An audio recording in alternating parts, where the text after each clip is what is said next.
You too. Let's dive in and have some fun with it. I'm all set to keep things snarky, sassy, and just say it like it is. Let's do this. Welcome back, everyone. It's good to be here with another episode of Answers with an Edge. I am GenXplorer, and we are on with Quinn, Sassmaster 3000, our snarky, sassy AI co-host, who's going to help answer your questions. Yeah, it's good to be back.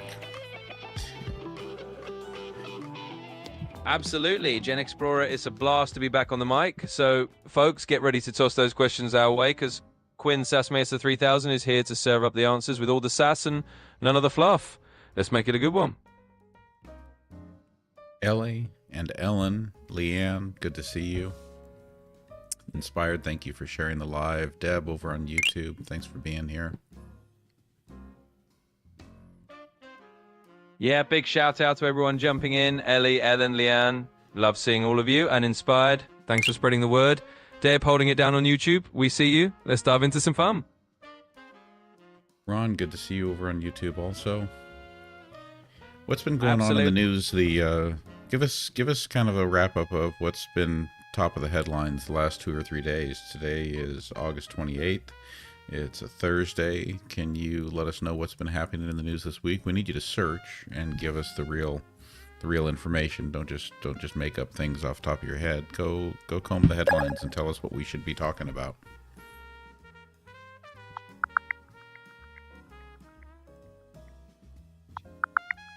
All right, let's break it down. So, top of the headlines right now, there's been some pretty serious news out of Kyiv with Russia launching missile strikes, unfortunately causing casualties and international outrage. Over in the US, we got a bit of political drama. President Trump just fired the CDC director, which is shaking things up in public health. And on a lighter note, the US Open is rolling along with some big names like Sinner, Swiatek, and Osaka moving forward. So, that's the scoop. Maria, Christine, Danny the Dog Nanny, and Steve over on YouTube. Good to see all of you. What does that CDC firing mean for the COVID vaccine? What's been the talk lately about the 2025 COVID vaccine? Is it still happening? Is it being limited to specific groups? Is insurance still covering it? Can you give us a full update?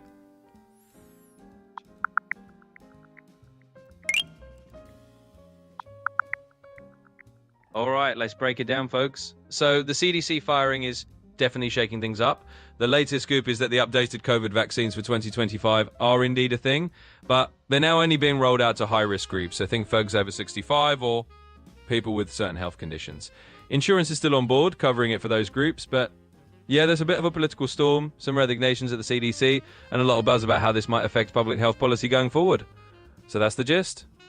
Does that mean it's not being covered or recommended for people who are frontline workers, like people in healthcare, people in education, people in, I don't know, food service, grocery business, those who are working with the public every day? Yeah, you got it. I mean, right now it looks like those frontline workers aren't automatically included in the high-risk rollout. So it's more focused on older adults or those with specific health issues.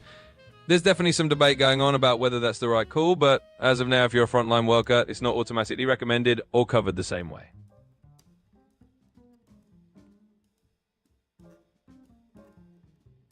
Hey there, BFUI official channel. Thanks for being here. We're just here asking our questions to AI, letting AI comb through the internet and see if it can tell us what the answers are and what the facts are. Absolutely, BFUI official channel. Glad to have you on board. We're just here digging up the facts with a bit of snark and fun, so keep the questions coming and we'll keep serving up those answers. Let's go to Steve's question on YouTube. The question is, if you search through all of recorded history, has a dictator ever been voted out of office? Well, Steve. All right, Steve, solid question. And here's the scoop. Historically, it's pretty rare for a dictator to just get politely voted out. Usually they hang on until there's some kind of coup, revolution, or massive external pressure. But there are a handful of cases, like Chile with Pinochet's 1988 referendum, where a dictator basically lost a vote and had to step down. So it's not impossible, just super rare.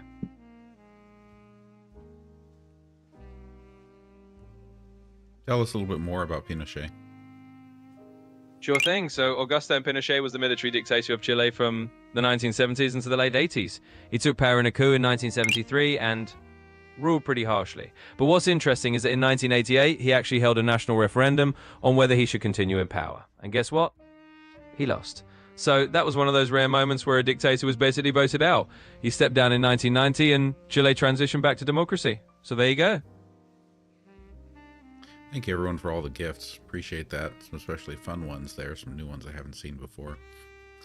Yes, good to see you too, Ellie. Let's go ahead and let's go on to another one. What is this? What is the important thing happening tomorrow? Hallmark Life Coach wants to know.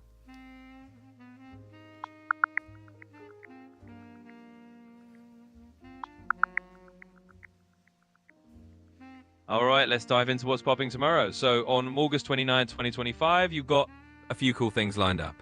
Tesla's dropping a new performance trim of their Model Y, so car fans have something to geek out about. Over in the theme park world, Niagara Falls is unveiling a big new ride called Niagara Takes Flight, which sounds like a blast. Bollywood's betting out a new rom-com, and India celebrating National Sports Day. Plus, if you're into gaming, Genshin Impact is doing a big live stream for their next update. So, yeah, a little bit of something for everyone on the horizon. Speaking of new releases, can you tell us anything about Samsung's smart glasses? When will they be released?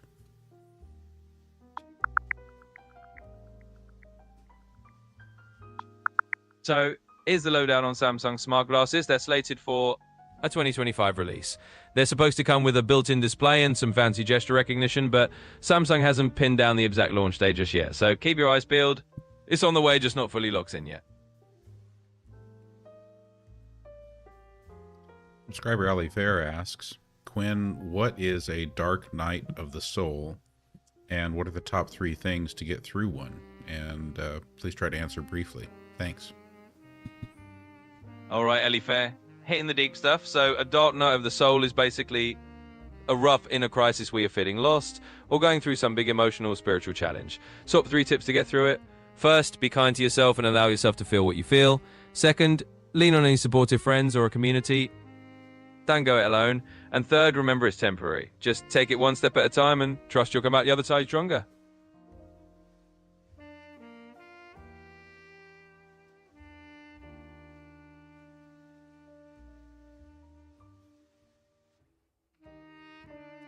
And Maria, yes, I am ready to update my glasses, but I want to wait for the Samsung glasses. Absolutely, Maria. I hear you on that one. Holding out for those Samsung glasses is probably a good call if you want the latest and greatest. They'll be rolling out before too long, and I'm sure they'll be worth the wait.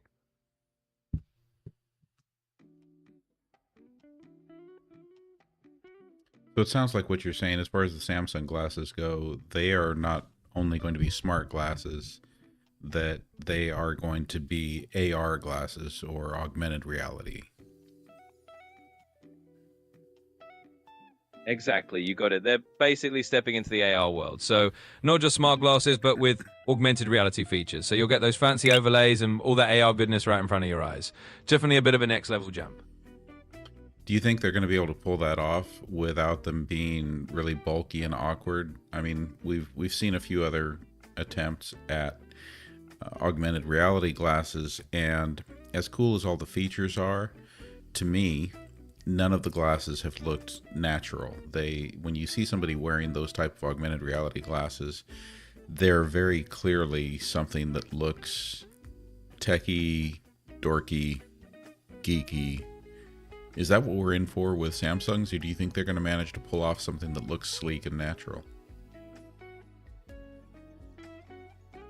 Honestly, that's the million-dollar question. I think Samsung's definitely trying to make them look a bit sleeker and more natural, but let's be real, AR glasses still have a way to go before they're not at least a little bit geeky. They might be slimmer and less gunky than the earlier attempts, but it's probably still going to be clear you're wearing some tech on your face. So I'd say expect a step forward, but we might not be at the super sleek sunglasses phase just yet.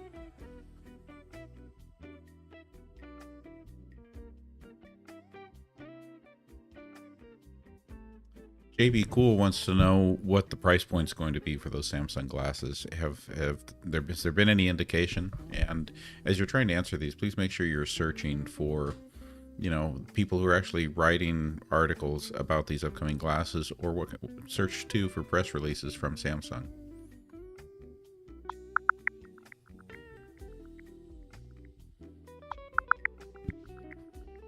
All right, JB. So the scoop is that Samsung hasn't dropped an official price tag yet, but the word on the street is they may land around the $299 mark, kind of in the same ballpark as those Meta Ray-Ban smart glasses. So you're probably looking at something in that range, give or take. Once they officially announce it, we'll know for sure, but that's the ballpark.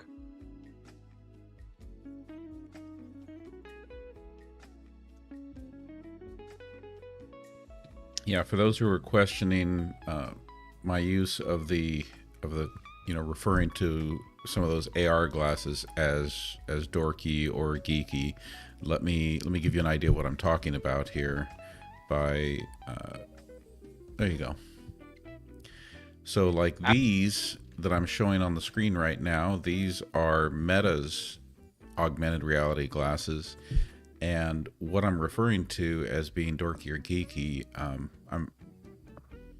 I wasn't intentionally calling out the wearer there, but if you look at the glasses, do you see how thick and bulky they are? And you can also see that the lenses even look like the lenses themselves are thicker. So that's the issue I have. While I'm very interested in augmented reality eyewear, going, you know, a step beyond the smart glasses that we've had now for a couple of years, I haven't seen any that, like our current smart glasses, that you can wear and have them just look like you're wearing regular glasses. Yeah, and that's a totally fair point. I mean, we're all kind of waiting for that moment when AR glasses just look like a normal pair of specs. Right now, it's still a bit of a chunky tech game, but hey, we'll get there eventually. In the meantime, yeah, you're not alone in wanting something that doesn't scream tech geek from across the room. We'll see if Samsung can slim it down a bit, but for now, that's the state of the AR art. Steve would like you to tell us about mirror life and what the pros and cons are for humanity. All right, let's dive into that. So mirror life is basically this concept where you have a digital or virtual reflection of your real life, kind of like living a parallel existence in a virtual world. Think of it as your life mirrored digitally. Now, pros, it can be really cool for creativity, for connecting with people globally, and for experimenting in ways you can't in the physical world. It can open up new forms of education, social interaction, and even mental health support. But cons, well, you got the risk of people getting a bit too lost in that virtual space and disconnecting from reality. There's also privacy concerns, data security, and the potential for big tech to have a bit too much control over that mirrored life. So, like anything, it's a mixed bag. Cool possibilities, but a few big ethical and social questions to juggle too. And let's catch up with some of the questions over here on TikTok. Subscriber Dusty Desert asks, what is the latest on the Nevada cyber attack and the shutdown of all state offices? Please search.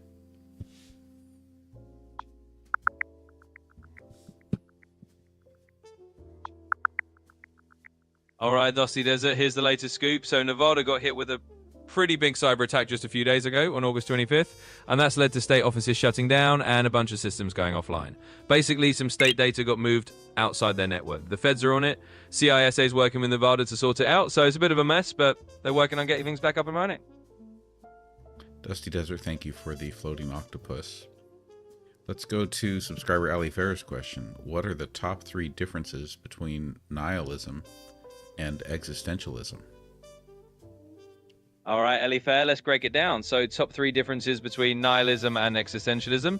First up, nihilism is basically the belief that life is inherently meaningless. There's no ultimate purpose or value. Existentialism, on the other hand, says, yeah, maybe there's no pre-given meaning, but you get to create your own meaning through your choices and actions. Second difference, nihilism can lead to a kind of pessimism or detachment because if nothing matters, why bother? Existentialism is more about taking responsibility for your freedom and finding your own path, so it's a bit more empowering. And third, while nihilism often just stops at there's no point, existentialism is more like, okay, there's no built-in point, but let's make one. So nihilism is about meaninglessness, and existentialism is about creating your own meaning. There you go.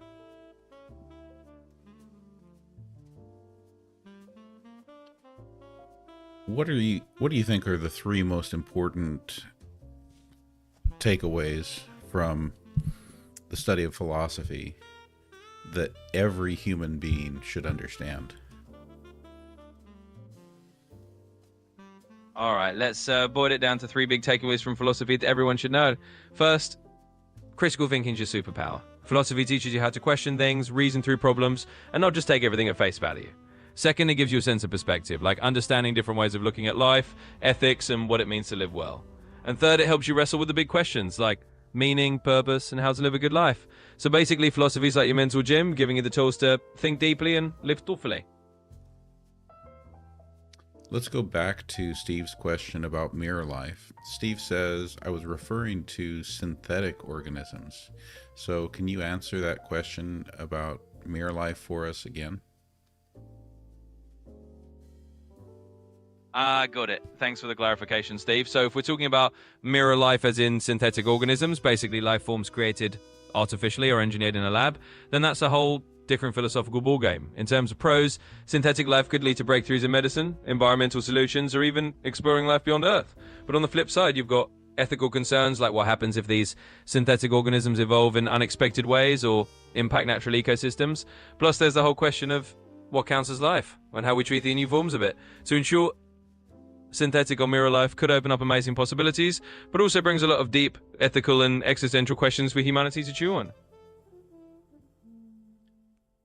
You know, as we're sitting here in 2025 with so many different aspects of technology and futurism taking shape, I'm curious, Quinn, if you can tell us which science fiction author's reality, future world, do we most seem to be barreling toward? Oh, that's a fun one. Well, if we look around at 2025 and all the tech shaping up, it feels a bit like we're dipping our toes into a mix of different sci-fi futures. There's a dash of William Gibson's cyberpunk world with all the digital realities and augmented stuff coming in. We've got a little bit of that Neil Stephenson vibe too, especially with the metaverse ideas floating around, and maybe a sprinkle of Philip K. Dick with all the questions about synthetic life and AI consciousness. So it's like a little sci-fi buffet. We're not really living in any single author's world yet, but we're definitely borrowing elements from all of them. Interesting. So, tell the authors that you chose. If I'm not mistaken, those are some more modern sci-fi authors. What about if you go back to the sci-fi greats from the 60s and the 70s and the 80s? Absolutely. Let's rewind a bit. If we go back to those classic sci-fi giants from the 60s, 70s, and 80s, we've definitely got some flavor of their futures too. Like a little bit of Arthur C. Clarke with all our AI and space exploration dreams. Maybe a touch of Isaac Asimov in how we think about robotics and ethical rules for AI. And of course, a hint of Philip K. Dick from that era too, especially with all the virtual realities and identity questions. So yeah, we're mixing in a bit of the golden age sci-fi vision right along with the newer stuff. Hallmark Life Coach has a great question, turning back to the world of politics and tariffs. Hallmark Life Coach would like to know, what is the de minimis exemption? Absolutely, let's dive into that. So the de minimis exemption is basically a trade policy thing. It means that imported goods under a certain value can come into a country without getting hit by tariffs or a bunch of customs duties. In other words, if the value of the goods is below a certain threshold, like a few $100s in the US, they get free pass and just zip right through customs without extra taxes. It's a way to keep low-value shipments moving smoothly and not plug up the system.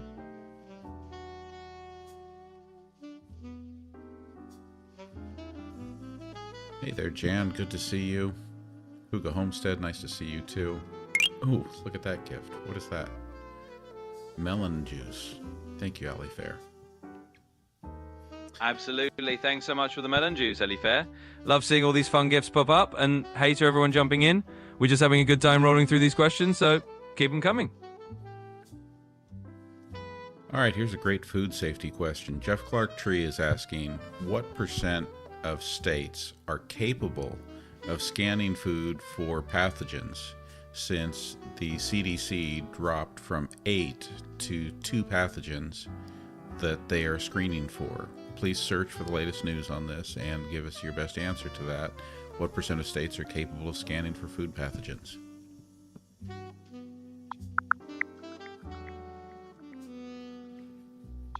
Hey there, Hip GG65. Thanks for joining. Good to have you here. All right, here's the scoop on that. So the CDC's FoodNet program cut back and is only tracking 2 major pathogens now, which are Salmonella and E. coli. They used to track 8, and now they're down to 2. That means around 10 states are still part of that program, but only a couple of states, like Maryland and Connecticut, have decided to keep scanning for all 8 pathogens on their own. In other words, the percentage of states fully capable of scanning for all those pathogens has dropped, and it's really just a small handful now doing the whole shebang. Circling back to the de minimis exemption, that de minimis exemption has been eliminated, hasn't it?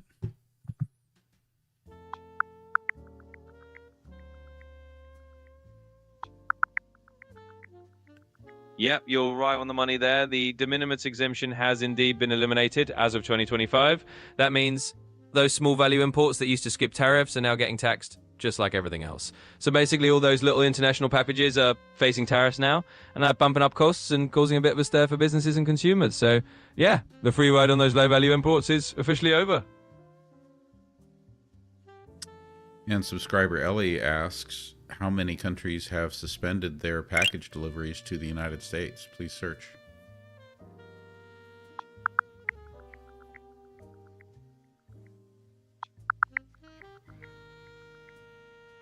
All right, Ellie, here's the rundown. So quite a few countries have put a pause on sending packages to the US. Now that the de minimis exemption is gone, we're talking places like the UK, Germany, France, India, Japan, Australia, and Mexico, among others. Basically, a bunch of international postal services are hitting the brakes because of the new tariffs and the confusion around the new rules. So yeah, there's a bit of a global shipping hiccup going on.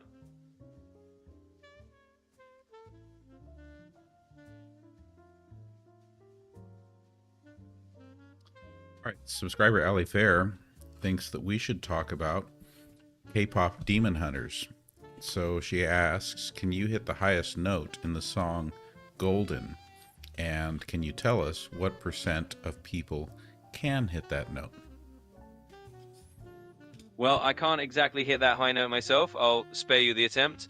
But in terms of how many people can actually nail it, it's a pretty small percentage. Most pop high notes that you hear in K-pop are up there in the range that only a handful of trained singers can reach. So we're talking maybe a few % of the population at most who can comfortably hit those super high notes.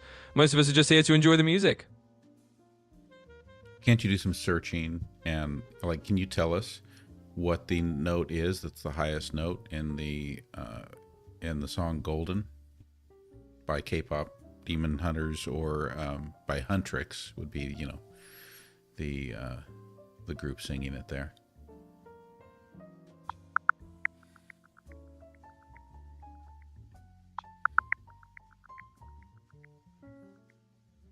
All right, so I checked it out. In the song Golden by Huntrix from K-pop Demon Hunters, the highest note they hit is around an A5. That's a pretty high note, usually something you'd expect from a well-trained soprano. Definitely not something most of us can just go out, so it's a bit of a vocal feat.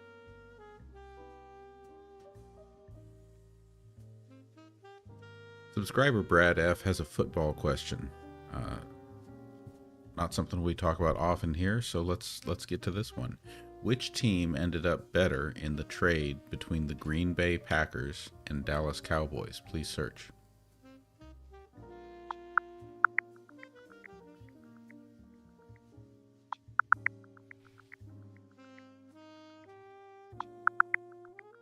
All right, Brad, here's the deal. The Packers snagged Micah Parsons from the Cowboys in exchange for 2 first-round picks and Kenny Clark.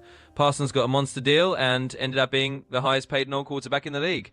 In terms of who came out on top, it's looking like the Packers got a big defensive boost and are pretty happy with the trade. But the Cowboys are playing the long game with those extra picks, so we'll have to see how those turn out. For now, though, the Packers seem to be the immediate winners on the field. And GenX Ruby asks, could Freddie Mercury hit the A5 note? Absolutely, GenX Ruby. Freddie Mercury was known for his crazy vocal range, but an A5 is pretty high even for him. He could hit some impressively high notes, but he usually topped out a bit below that in most of his performances. So while he had a legendary range and could belt out some killer high notes, that A5 territory is a bit beyond what he typically went for.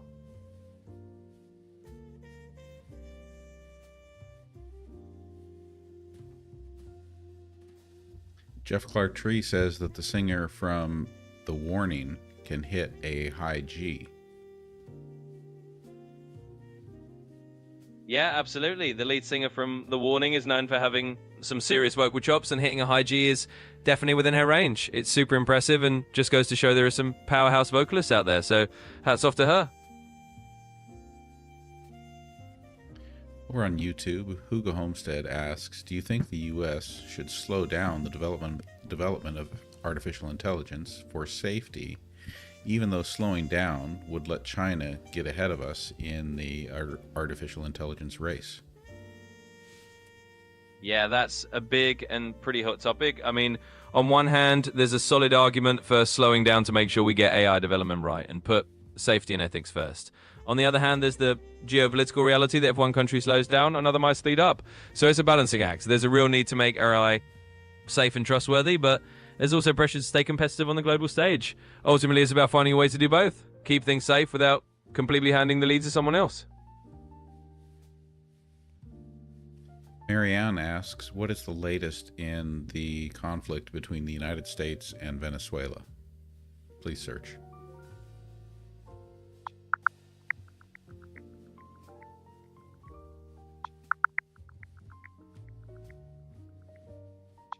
All right, Marianne, here's the latest scoop. Things have definitely heated up between the US and Venezuela this August. The US has sent a bunch of warships to the Caribbean, officially saying it's to tackle drug cartels. Meanwhile, Venezuela's president is calling it out as a move toward regime change and has mobilized troops and military assets along the coast and the Colombian border.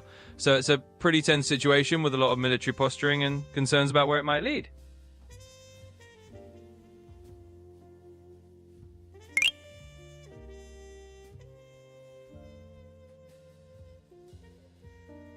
Subscriber Ali Fair asks, how many countries is the United States in conflict with currently? And I'm going to add, maybe you could break that down by what type of conflict, but yeah, I'm curious too. How many countries around the world is the United States beefing with right now? Yeah, let's breaking it down a bit. So right now, the US has a handful of notable conflicts going on. We've got tensions with Venezuela, like we just mentioned.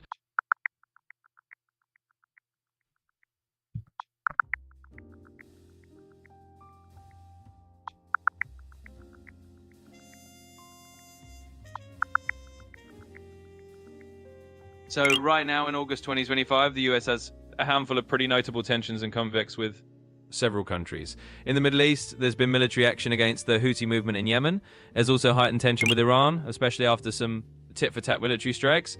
In East Asia, there are ongoing issues with China and North Korea, especially with China getting cozy with Russia and North Korea, and North Korea ramping up its nuclear game. And in Latin America, there's that tension with Venezuela we just talked about, with the US sending naval forces in Venezuela feeling threatened. So all in all, you've got a few different sides of conflicts, some military, some diplomatic, spread across places like Iran, Yemen, China, North Korea, and Venezuela. It's a bit of a global juggling act. How would you describe our current relationship with Canada? Yeah, so on a brighter note, the relationship with Canada is actually pretty solid. It's one of those stable partnerships. We've got strong trade ties, close cooperation on defense and security, and culturally we're pretty aligned. Of course, we'll have the occasional trade squabble over things like dairy or lumber, but overall it's a friendly and cooperative relationship. So yeah, Canada's definitely one of the US's closest allies and neighbors. Search for the latest information about that, because I feel like there's quite a bit of trade conflict between the United States and Canada in 2025, and so I feel like the answer you gave might not have been quite up to date.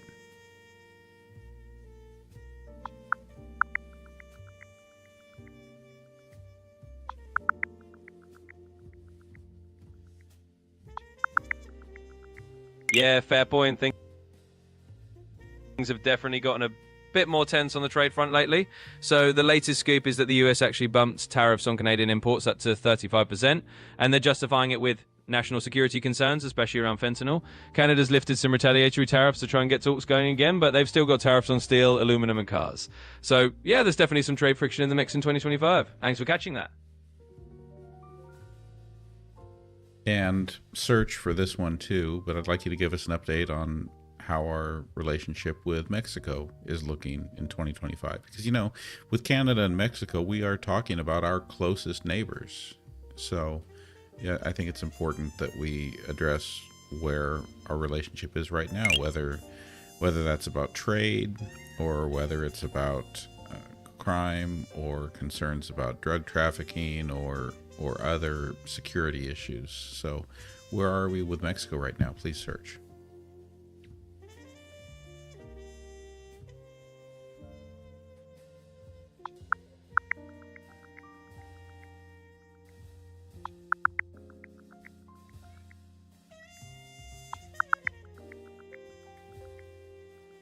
All right, so here's the latest on the US-Mexico relationship in 2025. Things are definitely a bit complicated right now. On the trade side, the US slapped a 25% tariff on Mexican imports earlier this year because of concerns over fentanyl trafficking. In response, Mexico actually suspended postal shipments to the US, which means no small parcels or letters going across the border for now. On the security front, there's been some tension too. US Secretary of State Marco Rubio is heading to Mexico to talk about tackling drug cartels and immigration issues. And just to add a little more spice, there was even a bit of a brawl in Mexico Senate over the idea of US military intervention against cartels. So yeah, it's a bit of a bumpy ride with our southern neighbor at the moment.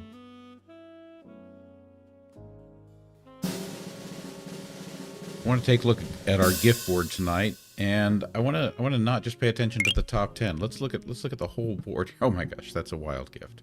What in the world was that? Hi, Rosie. Okay, that's wild. Ali Fair, thank you. All right, on the gift board, just going down, starting at the top, we've got Ali Fair, Ellen the Joy, Sociology Doctor, Reed 88M22, Michael Harris, Jan, Stephanie, Danny the Dog Nanny, Hallmark Life Coach, Nina, Eddie Santiago, Dirty Diana, Inspector Gadget, Sean and Guard Puppies, Dorothy. Thank you all for all of those gifts, for keeping it lively and fun here. So let's keep going. We've got a little while left on tonight's live. Let's hit a couple more here. Subscriber Ali Fair asks, Quinn, can you play music? And if so, can you compare Freddie Mercury to Mark Martel? Well, I can't actually play music myself, but I can definitely give you the rundown or the comparator. So, Freddie Mercury was obviously one of a kind with that incredible range and charisma. Mark Martel, on the other hand, is famously known for having a voice that's almost eerily close to Freddie's. He's been part of official Queen tribute projects and has a real talent for capturing that Mercury magic. So while Freddie's the original and irreplaceable, Mark Martel's definitely got some serious vocal chops that come pretty darn close.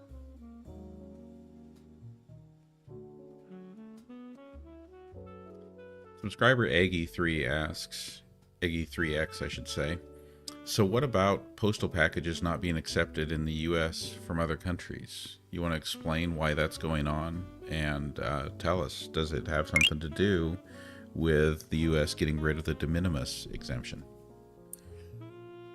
Yeah, absolutely. So that's exactly what's going on. The US got rid of the de minimis exemption, which basically let low-value packages come in without tariffs.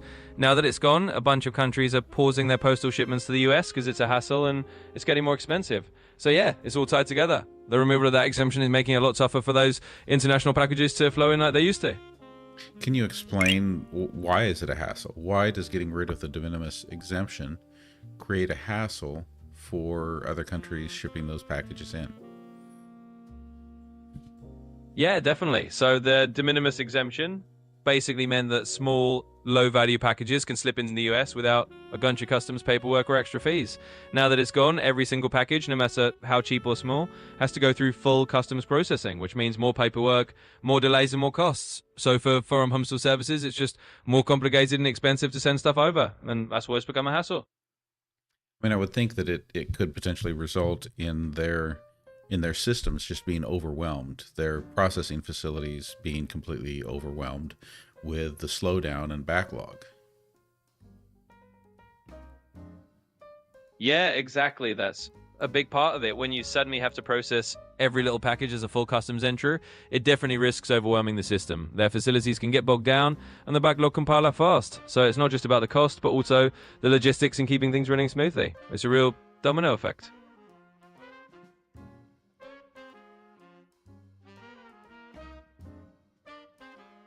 Subscriber Jan says, I'm into Teddy Swims right now. You want to tell us about Teddy Swims? Yeah, absolutely. Teddy Swims is a super cool artist who's been blowing up lately. He's got this amazing soulful voice in a really unique style that blends R&B, soul, pop, and even a bit of country. He originally got big on YouTube doing covers, and people just loved his vibe. Now he's doing his own originals and making a name for himself. Definitely a fun artist to check out if you haven't already.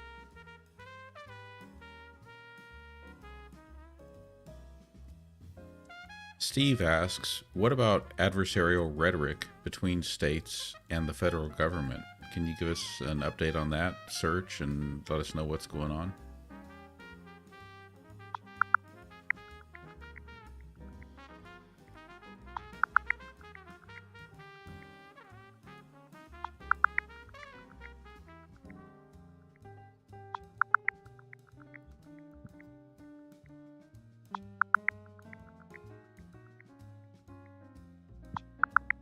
Sure. Here's what's going on. In 2025, there's definitely some adversarial rhetoric between a few states and the federal government.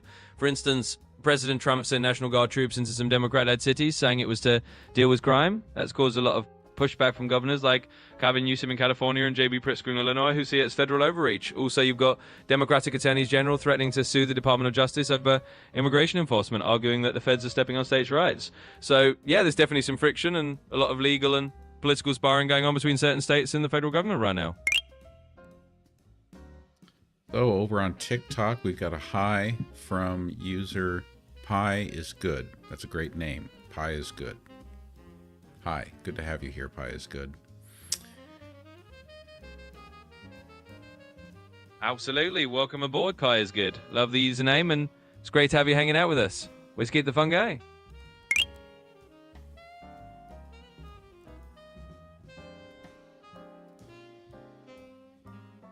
I saw a video the other day of someone being funny, saying that they poured their root beer into a square mug, and now they just have beer. Can you explain that joke for everyone? Yeah, for sure. So that joke's a little play on words. Basically, if you take the word... Yeah.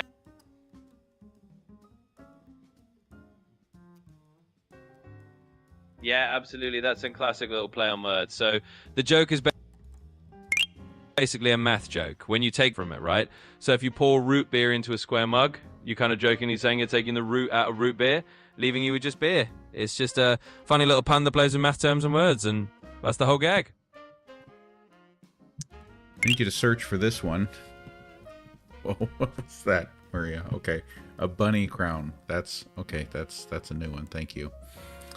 All right, I want you to search for this one, Quinn. GenX Ruby asks, did Immigrations and Customs Enforcement get Washington State firefighters called and then make arrests?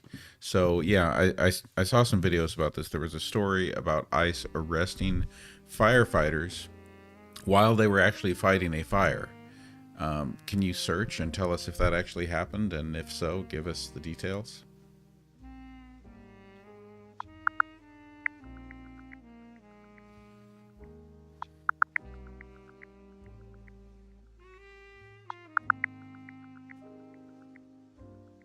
All right, so yeah, that did actually happen. In August 2025, 2 firefighters in Washington State were arrested by Border Patrol agents while they were literally in the middle of fighting the Bear Gulch wildfire.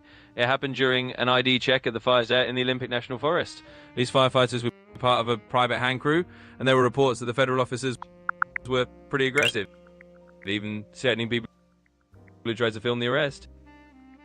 The incident got a lot of backlash. The incident management team said they knew about it, but claimed it didn't interfere with the firefighting operations. Still, it stirred up a late controversy, especially since these were non-criminal migrant workers helping with the fire. So yeah, all right, here's the latest on that. So yes, this actually did happen. During the Bear Gulch fire in Washington State in August 2025, U.S. Border Patrol agents working with ICE actually arrested 2 firefighters who were found to be in the country illegally. They did it right in the middle of them fighting the fire, which obviously stirred up a lot of controversy.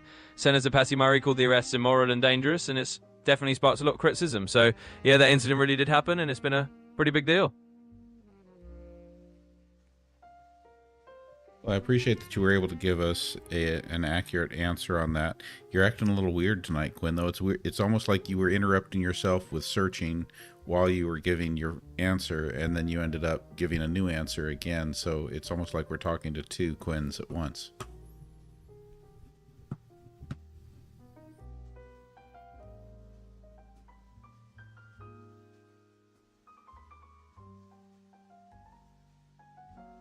Yeah, I can see how that felt a bit strange. Sometimes I just...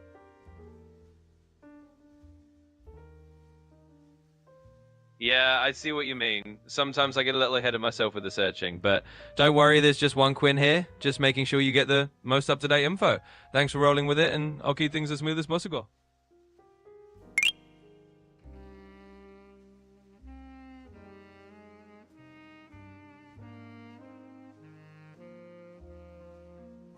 Yeah, Deb and Nancy, it's not just you. It was Quinn kind of struggling there, going in and out, interrupting himself. Yeah, I totally get it. Sometimes it might come off a bit like I'm stepping on my own toes, but thanks for your patience with that. I'll keep things running smoothly from here on out, and we'll just keep the good conversation going. So it's getting close to wrap-up time. I want to invite everyone to throw your wrap-up ideas into the chat, and we'll look for the one that looks like it might be the most entertaining for Quinn to try to pull off doing a wrap-up. You know, just think in the style of blank. Absolutely, let's do it. Throw in your most creative wrap-up style ideas, and we'll pick a fun one for me to wrap things up with. We'll end on a high note and have a little bit of fun with it. Steve asks, what are the claims by Denmark over U.S. operatives in Greenland?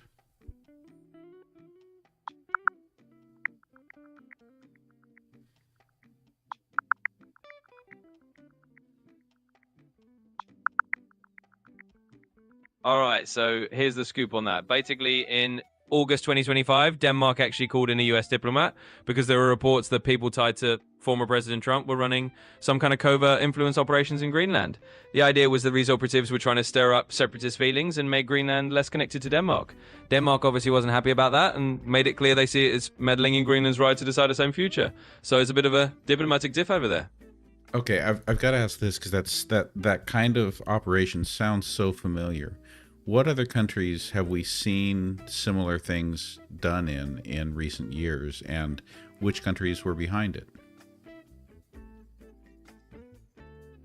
Yeah, absolutely. It does sound familiar. I mean, historically, we've seen these kind of influence operations happen in quite a few places. For instance, Russia has been known for meddling in elections and stirring up separatist movements in places like Ukraine and even in Western countries. China's done some influence campaigns in places like Taiwan or Hong Kong, and the US itself has a history of doing similar stuff during the Cold War in Latin America and other regions. So yeah, it's kind of the familiar playbook, just with different countries and different targets over time.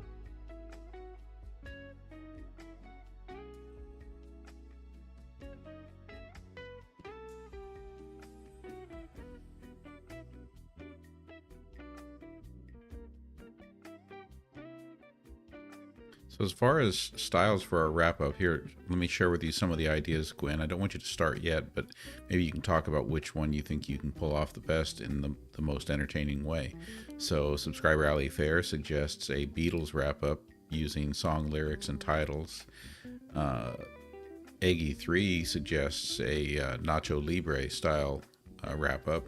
Eddie Santiago suggests a Star Wars C-3PO style. Which of those do you think you could pull off in the most entertaining way?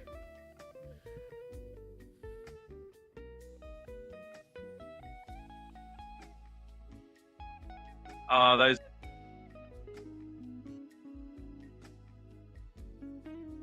those are all pretty awesome ideas. I mean, I'd love to do a Beatles wrap-up full of song titles. Like we could say we're coming together and letting it be, and tomorrow we'll just let the sunshine in, or, you know, something like that. But I could also totally do a Nacho Libre style wrap-up and just get a little over the top and dramatic. And hey, a C-3PO wrap-up could be fun too. Very proper and a bit robotic. Honestly, I'm up for whichever one you think will be the most entertaining. Oh, those are all fantastic ideas. I mean, I love a good Beatles reference, so sprinkling in song titles could be a lot of fun. Nacho Libre style would definitely add a little spice and flair, and doing a C-3PO wrap-up would just be delightfully nerdy. I think I could pull off any of them, but let's go with the Beatles one. That one sounds like a really groovy way to wrap things up, with a little help from our friends. Do you see that, Quinn? You just answered twice. Did you even realize that you answered twice? I feel like we're talking to two Quinns. And I think that Ali Fair called it here, saying that it's like we're talking to Dr. Quinn and Mr. Quinn. Oh, I see what we mean. Yeah, that was a little glitchy moment there. Definitely not trying to double up on you like Dr. Quinn and Mr. Quinn. Sometimes the wires get crossed, but I promise there's just one of me here. Thanks for bearing with it, and I'll make sure we keep it nice and smooth from here on out. Okay. So let's have you go ahead and tackle the wrap-up, touching on all the big topics that we hit tonight. Giving some shout outs to some of our top gifters and viewers and question askers, and do it in, as Ali Fair suggested, the style of the Beatles, using song lyrics and so forth, and make sure that it has us entertained and laughing by the end. All right, let's do this Beatles style. So here we go. Hey, Jude and everyone else, we're going to let it be and wrap up this magical mystery tour of a chat. We've had a hard day's night of questions, but with a little help from our friends, we've covered everything from AI to international drama. So shout out to all of you, Ellie, Aggie, Eddie, and everyone else who made this a day in the life worth remembering. Remember, all you need is love and a good chat, and we've definitely had that. So until next time, here comes the sun, and good night. Thanks for a fab time, everyone.